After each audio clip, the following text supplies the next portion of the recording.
सब लोग मिलके पूरे दिल से भारत माता का जयकारा लगाएंगे।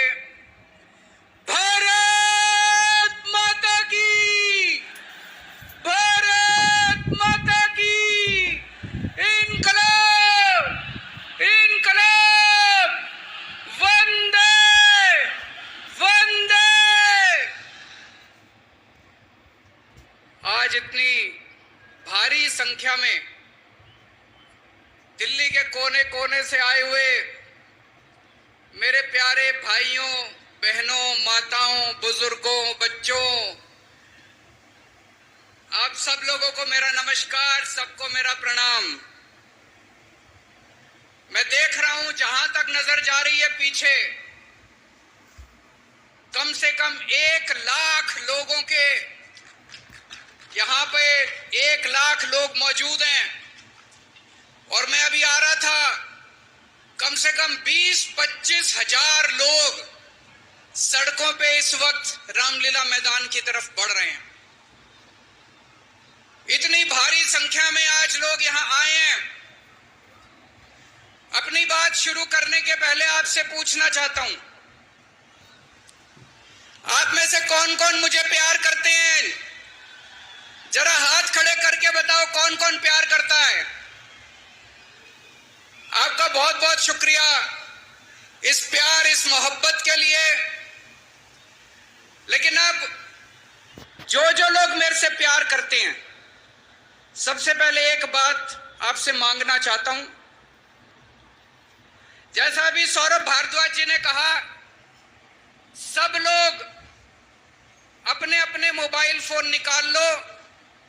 अभी हम देख रहे हैं यहां पे कम से कम 40-50 वीडियो कैमरा, टीवी वालों के कैमरा मौजूद हैं। अब इस मैदान में 1 लाख कैमरे चालू हो जाएंगे, 1 लाख कैमरे। सब लोग अपना अपना फोन निकालो, फोन पे वीडियो रिकॉर्डिंग चालू करो, अपनी अपनी फेसबुक चालू करो और फेसबुक लाइव कर दो। इस रामलीला मैदान से अब एक साथ 1 लाख टीवी कैमरे लाइव चालू होंगे। 1 लाख टीवी कैमरे लाइव चालू होंगे। मैं सबसे पहले कपिल सिब्बल साहब का बहुत बहुत शुक्रिया अदा करता हूं। हमारे इनविटेशन पे आज वो आए। कई साल के बाद आज हम लोग रामलीला मैदान में इकट्ठे हुए हैं। आज से 12 साल पहले, 12 साल पहले इसी रामलीला मैदान में इकट्ठे हुए थे हम लोग भ्रष्टाचार के खिलाफ। इस मंच को मैं नमन करता हूं, यह बहुत पवित्र मंच है। आज से 12 साल पहले भ्रष्टाचार के खिलाफ इकट्ठे हुए थे। आज इसी मंच से एक अहंकारी तानाशाह को इस देश से हटाने के लिए फिर से इकट्ठे हुए हैं। दोस्तों, तानाशाही को खत्म करने के लिए फिर से इकट्ठे हुए हैं। और जैसे उस वक्त भ्रष्टाचार के खिलाफ आंदोलन हमारा सफल हुआ था, आज इसी मंच से जो आंदोलन शुरू हो रहा है, हमारे देश के अंदर जो तानाशाही लाई जा रही है, उसे खत्म करने का जो आंदोलन शुरू हो रहा है, जनतंत्र को खत्म करने का जो आंदोलन शुरू हो रहा है, संविधान को बचाने का जो आंदोलन आज शुरू हो रहा है, बहुत जल्दी इस आंदोलन को भी सफलता मिलेगी। सुप्रीम कोर्ट ने दिल्ली के लोगों के हक में फैसला दिया। 8 साल तक दिल्ली के लोगों ने लड़ाई लड़ी सुप्रीम कोर्ट के अंदर। सुप्रीम कोर्ट में हमारे वकील अभिषेक मनु सिंघवी साहब ने दिल्ली के लोगों की तरफ से लड़ाई लड़ी। सबसे पहले मैं आज इस मंच से सिंघवी साहब का भी दिल्ली के लोगों की तरफ से शुक्रिया अदा करता हूं, जिन्होंने दिल्ली के लोगों को उनका हक दिलाया। दोस्तों, 11 मई, आज 11 जून है,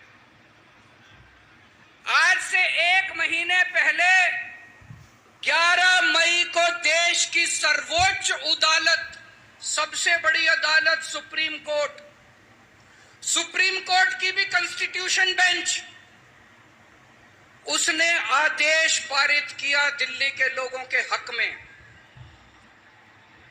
और उसके 8 दिन के बाद, 1 हफ्ते के बाद 19 मई को देश के प्रधानमंत्री ने सुप्रीम कोर्ट के आदेश को खारिज कर दिया। दोस्तों, देश की सबसे बड़ी अदालत के फैसले को प्रधानमंत्री ने खारिज कर दिया। प्रधानमंत्री कहते हैं मैं सुप्रीम कोर्ट को नहीं मानता। देश के प्रधानमंत्री कहते हैं मैं सुप्रीम कोर्ट को नहीं मानता। 75 साल के भारत के इतिहास में पहली बार एक प्रधानमंत्री आया है जो कहता है मैं सुप्रीम कोर्ट को नहीं मानता। पूरे देश के लोग स्तब्ध हैं। पूरे देश के लोगों को यकीन नहीं हो रहा। इतने लोगों के लिए योगा क्लासेस शुरू की, प्रधानमंत्री जी ने योगा क्लासेस बंद करवा दी। प्रधानमंत्री जी से मैं कहना चाहता हूं, आप देश संभालो ना। आपसे देश तो संभल नहीं रहा, देश का बेड़ा गर्क कर दिया आप। एक चौथी पास राजा की कहानी है, एक अहंकारी राजा की कहानी है, एक भ्रष्टाचारी राजा की कहानी है। आप लोगों ने राजा और रानी की कई कहानियां सुनी होंगी। इस कहानी में राजा तो है, रानी नहीं है।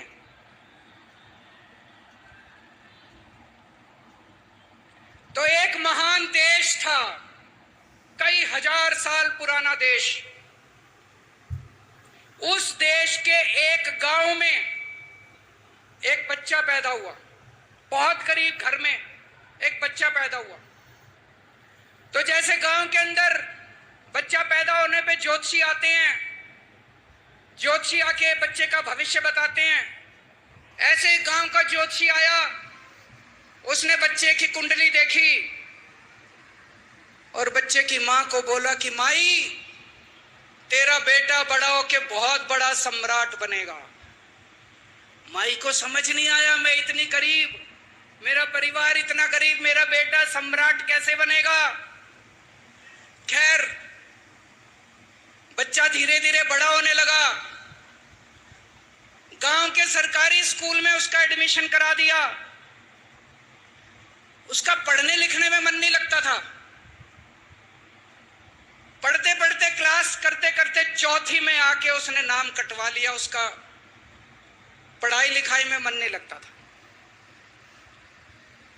बगल में, गांव के बगल में एक रेलवे स्टेशन था। घर में बहुत गरीबी थी। वो बच्चा वहां स्टेशन पे जाके चाय बेचने लगा।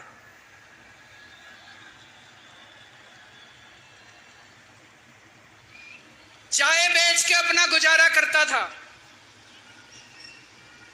वो भाषण बहुत अच्छा देता था, बचपन से ही बड़ा अच्छा भाषण देता था। गांव के लड़कों को इकट्ठा कर लेता और भाषण देना चालू करता। धीरे धीरे आसपास के गांव में फैल गया कि यह बच्चा भाषण बड़े अच्छे देता है। आसपास के लड़के भी इकट्ठे हो गए और जो मर्जी टॉपिक हो भाषण देना चालू कर देता था और रुकता ही नहीं था। घंटों घंटों तक भाषण देता रहता। बच्चा बड़ा हुआ। ज्योतिषी ने कहा था बड़ा होके बच्चा उस महान देश का सम्राट बन गया। लेकिन राजा तो अनपढ़ था, उसे तो कुछ आता नहीं था। अफसर आते, उस अनपढ़ राजा से जहां मर्जी साइन करा लेते, जहां मर्जी जो मर्जी साइन करा लेते। वो राजा अनपढ़ था, उसे लगता था मैं अगर अफसरों से पूछूंगा तो मेरी कमजोरी सबके सामने प्रकट हो जाएगी। अफसरों को लगेगा मेरे को कुछ आता नहीं है। अफसर जो मर्जी लेके आते थे वहां साइन कर देता था। धीरे धीरे पूरे देश के अंदर फैल गया कि राजा अनपढ़ है, राजा अनपढ़ है। राजा को बड़ा बुरा लगने लगा। तो राजा ने कहीं से एक फर्जी डिग्री का जुगाड़ कर लिया। एक फर्जी डिग्री का जुगाड़ कर लिया, एमए की डिग्री का। और राजा बोला मैं एमए हूं। पर सच्चाई तो पूरे देश को पता थी, राजा तो अनपढ़ था।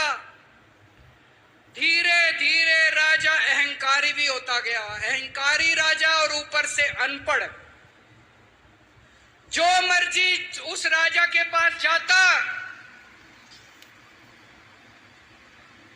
और राजा से कुछ भी पास करा के ले आता। एक बार कुछ लोग गए, राजा को बोले जी नोटबंदी कर दो, नोटबंदी करने से भ्रष्टाचार खत्म हो जाएगा, आतंकवाद खत्म हो जाएगा। राजा को कुछ समझ नहीं आया, राजा की खूब चमची मारी उन्होंने। राजा ने एक दिन शाम को टीवी पे आके 8 बजे नोटबंदी कर दी।